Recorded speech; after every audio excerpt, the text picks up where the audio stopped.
It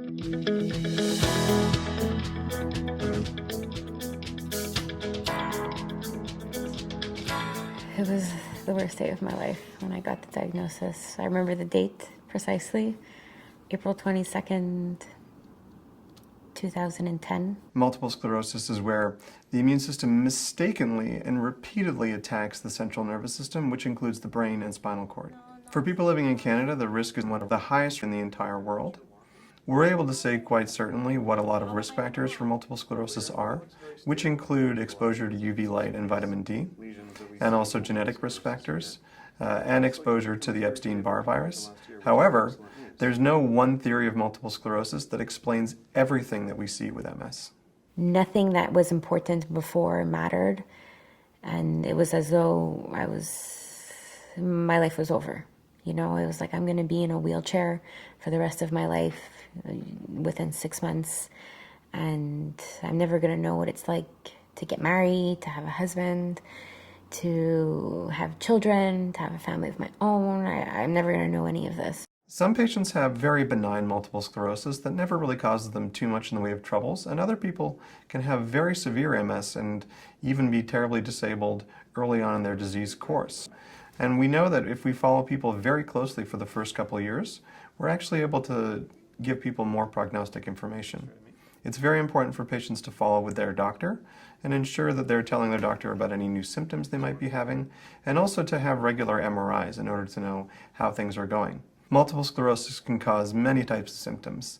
Sometimes vision loss in one eye that tends to be painful, double vision, cognitive troubles, poor concentration, fatigue, depression, numbness, weakness, tingling, troubles with the bowel or bladder. Difficulty walking, difficulty with balance.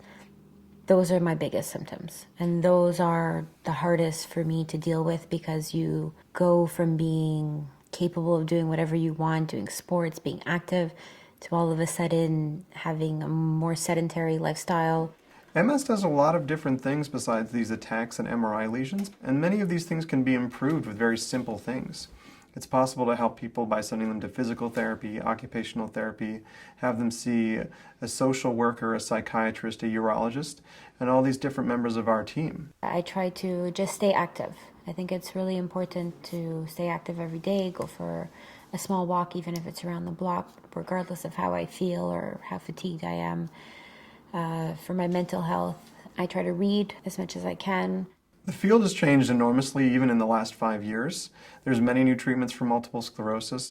I mean, there's side effects that are not always pleasant, but I'll take the side effects over, you know, what could happen. Sometimes people don't want to tell their doctor that the medication isn't working for them, and it's important for patients to know that they're not married to their medication. If things aren't working out, they can move on to a different medication, and that's fine. The goal I have for my patients is for them to live a full and healthy life and to focus on the things that bring them joy. It's my job to worry about the disease. And the way we do that is to work closely together, do regular MRIs and clinic visits, and make sure patients are on the right treatment regimen for them to maintain quality of life. I think my outlook on life is very positive. All the stuff that I was worried about, I was still able to find a husband, get married, have a child. So all of that are very, very positive things, and I think you can still live a normal, balanced life, even having MS.